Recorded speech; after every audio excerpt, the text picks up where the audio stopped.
Hey everyone, my name is Charlie and welcome to Fully Equipped. Yesterday we read about harvesting for heaven, and this chapter continues that theme. We too are invited to be harvesters as followers of Jesus. That's such a joy and a privilege, right? We also see that a big part of being a good harvester or a good disciple of Jesus is having intimacy with God. So in the first part of this chapter, Jesus sends out 72 of his followers to go and share the good news of the kingdom with the people they meet. Previously, he sent out the 12 apostles, and now he sends out more people again. We have all been sent out by God to proclaim and to present the kingdom of God to others. We do this through our words, literally telling people the gospel, and through our actions, radical kindness and love to others. We're all missionaries, whether you're working a 9-to-5 in your home country or whether you live in the middle of the jungle. Because we love God and his people, we invite people into knowing him. This isn't supposed to be something we do through debating, arguing, forcing, or ridiculing people. We're people of peace. Jesus tells his followers to share with people that the kingdom of God has come. What does this even mean? Jesus hasn't come to destroy Rome and make his own kingdom. Actually, he's saying that God has come to rule in their hearts. Salvation is open to them if they receive it. His kingdom looks like obedient followers who do what Jesus did and demonstrate his power to others. And that's the same power that lives within us. We can still see God do miraculous things today.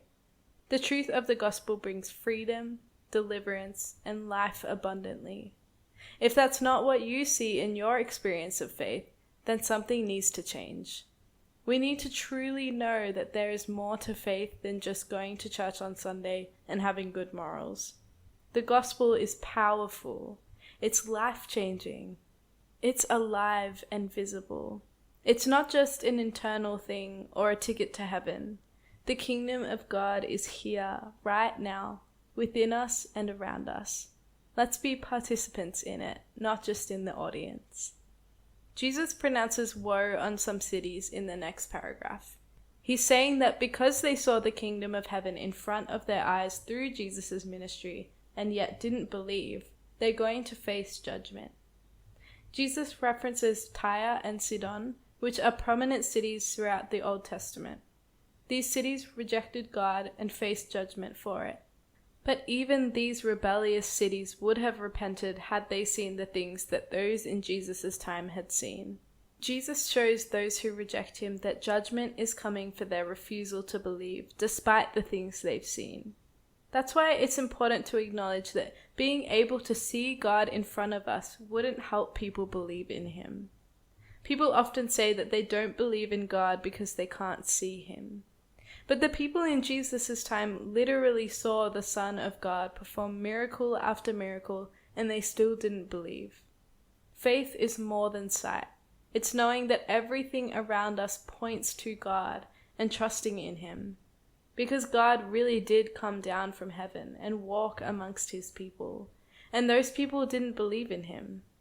Following Jesus isn't blind faith. It's recognizing that all of the evidence points back to him.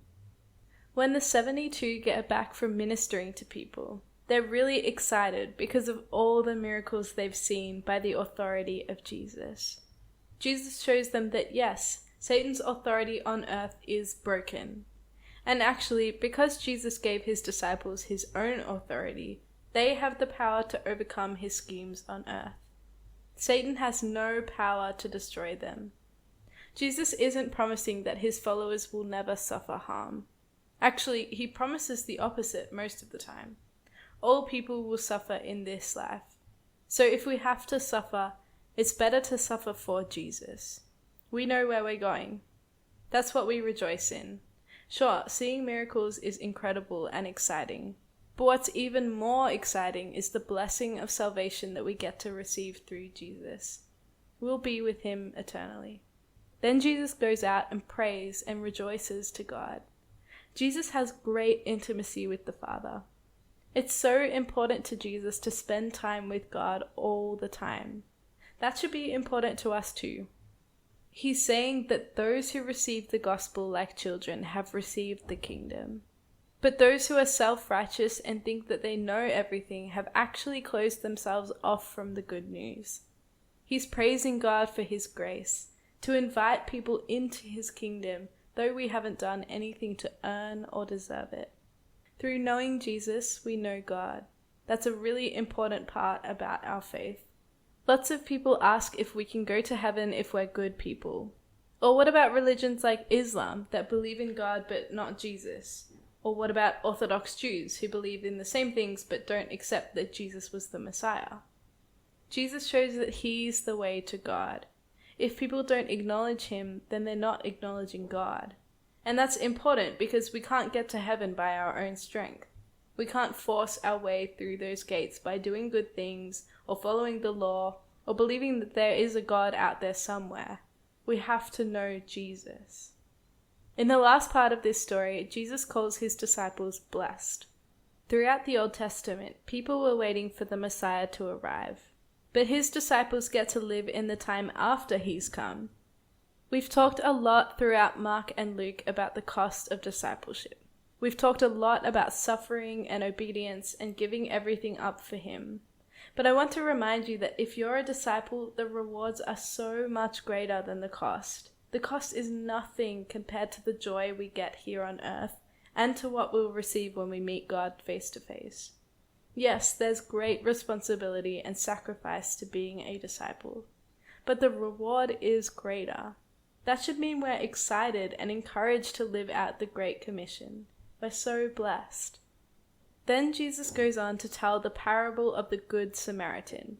Jesus explains what it means to love your neighbor. It's not just those who live near you, and it's certainly not just the people you like or get along with easiest. All people are our neighbors. So instead of asking who we have to love, we should be asking how we can love them. Jesus' parable tells of a man who is beaten and robbed on the roadside.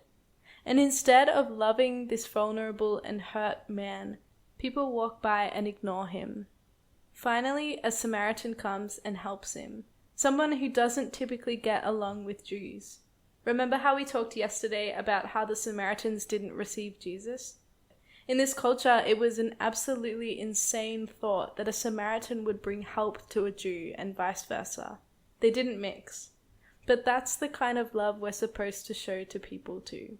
That person you hate talking to because they only ever talk about themselves. That person who talks about you behind your back.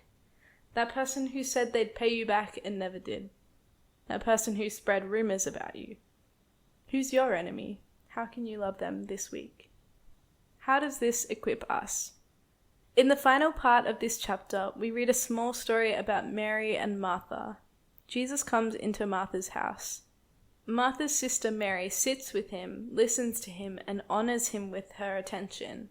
But Martha gets frustrated because she's trying to cook the meal and clean up and make sure everyone's happy, and she eventually gets so annoyed that she explodes.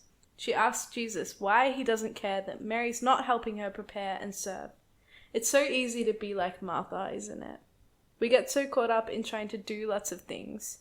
We're on the worship team, and we teach the kids at Sunday school, and we're coming into church on our days off to set up for an event, and we're leading communion, and that's all on top of our regular lives as well. Isn't it easy to become frustrated and tired because we're so busy? But Jesus tells Martha that she's missing the point. She's anxious and frustrated and worried and angry and bitter. Sure, she's committed to serving him, but she doesn't have intimacy with him. But Mary is choosing to sit at Jesus' feet and know him and learn from him. The greatest pursuit of our lives is to have intimacy with God. That's all that matters.